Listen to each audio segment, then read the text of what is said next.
Olá, meus queridos, uma boa noite para vocês, ou melhor, uma boa tarde para vocês, né? Que Deus venha abençoar todos vocês. Vim aqui, né, mais uma vez, esclarecer algumas dúvidas que algumas pessoas me perguntam no direct, né? Por que eu não morava com a minha família biológica? Por que eu me mantive calada durante todos esses anos? O que foi que aconteceu? Então, vamos direto ao ponto, né? Para o vídeo não ficar muito longo. O motivo pela qual eu não morava com a minha família biológica eu nasci de uma família conturbada, né? Uma mãe deficiente mental,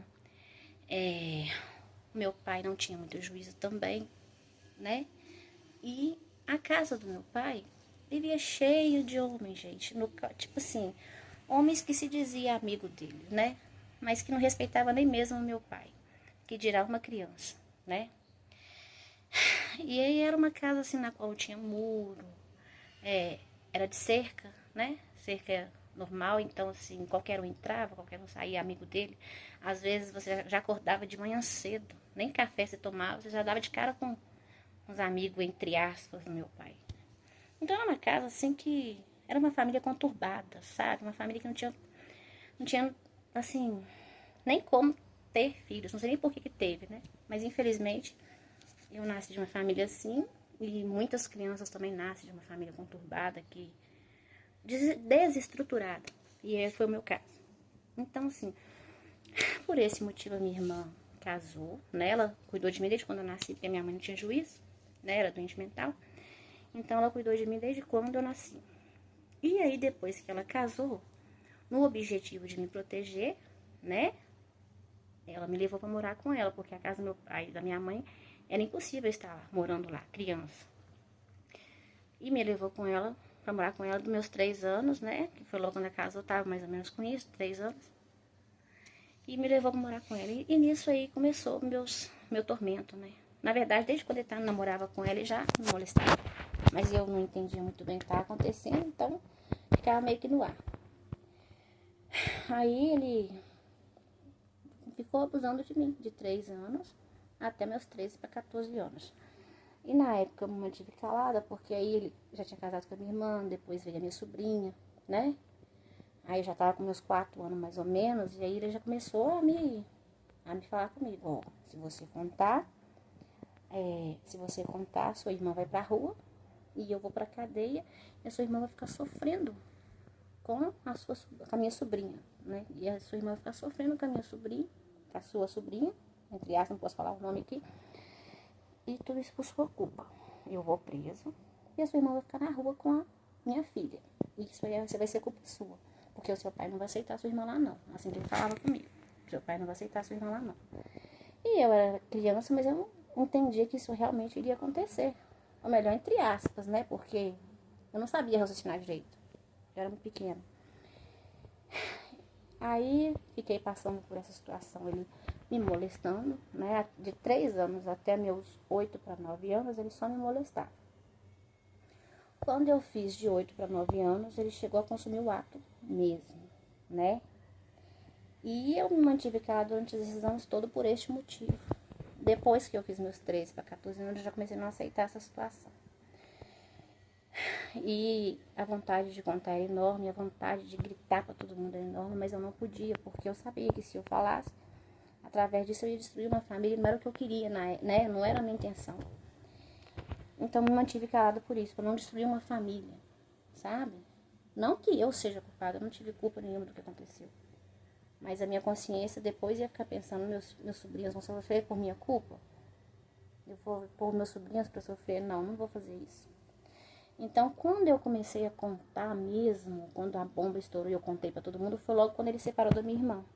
Que aí a minha irmã já descobriu que ele era um ordinário, um vagabundo, não vale nada. Ficava com as mulherzadas dele, traindo ela, é a verdade. Aí sim que eu já soltei o verbo, sabe? Contei tudo que estava acontecendo, tudo que aconteceu. Mas aí já era tarde demais, já não tinha como provar, né? E ficou por isso mesmo. E quando eu fiz meus 15 para 16 anos, aí minha mãe mudou, né? Do local onde ela morava e foi para uma casa melhor, na qual era tudo fechado, não tinha mais aquela que de homem lá e tal. E aí eu fui morar com a minha mãe, né? Fiquei com a minha mãe. Então, assim, Depois meu pai falece, minha mãe vai morar com a minha irmã. E aí eu volto para aquele lugar de novo, né? Mas aí eu já não ficava mais em casa, já estava com quase 16 para 17 anos, aí eu já trabalhava, estudava também. Depois conheci meu esposo com 18 anos e aí sumi daquele lugar, daquele tormento. Então, assim, o motivo pela qual eu calei por muitos anos foi esse, gente. Que ele falava assim comigo e eu me mantive calada para proteger a minha família, a família da minha irmã, né? Os meus sobrinhos, que eu sabia que ia sofrer muito, tudo criança, tudo pequeno, né? E ele falava, não, seu pai vai aceitar você lá, mas a sua irmã com os meninos, ele não vai aceitar nunca, nunca. Ela vai ficar na rua e eu vou preso. Tudo isso por sua culpa. Então, assim que ele falava comigo. Então, foi muito sofrimento. Ainda além do abuso físico, né? Teve o psicológico. Teve o psicológico também. Como eu falei com vocês, esses abusadores, eles são muito espertos. Eles sabem como manipular uma pessoa, como calar uma pessoa. Eu acho que isso é um crime planejado, né? Pra mim, isso é um crime planejado. Até mesmo quando ele me molestava, era planejado, porque ele me molestou dos 3 anos até os 8 para 9 anos, ou seja, até se eu falasse, não tinha como provar, porque ele, né, só, como diz, só passava por cima, assim, né? Então só tem como provar quando consome mesmo, quando faz mesmo, que foi lá com meus 8 para 9 anos, e mesmo assim, eu me mantive calada, sofrendo dor, né, sentindo a pior pessoa do mundo, nojo de mim também, eu me batia, eu me mordia, sabe? Eu era uma criança assim, que você via a tristeza na minha cara, né? A tristeza na minha cara. Então foi a dor que eu passei, foi física, foi na alma, foi uma dor que eu não sei como te explicar. E o mais triste é que a maioria das crianças que são vítimas de abuso, elas não têm assim, como que eu posso falar? Um apoio psicológico, nem como criança, nem como adolescente. Às vezes a própria família que deveria ajudar são os próprios a condenar, né? No lugar de condenar o verdadeiro culpado, não condena a criança. Então, assim, são vários sentimentos envolvidos, sabe? Para a criança. A criança sente vários sentimentos, isso é terrível. Enfim, então o motivo pela qual eu me calei há tantos anos foi esse, né? Espero ter esclarecido a dúvida de muitos aqui, né? E fica esse alerta, gente. Não confie em ninguém, como eu disse. E bato na mesma tecla, sabe? Não confia em ninguém, porque as pessoas não prestam. Não prestam. Às vezes a pessoa que ri pra você, que você acha que é pessoas boas, mas não são. Até mesmo a Bíblia fala, né? Maldito o homem que confia no homem. Então não confie em ninguém, sabe? É isso aí que eu falo pra vocês. Então, esse foi o motivo, tá? Qualquer coisa, estou. Uma boa tarde a todos.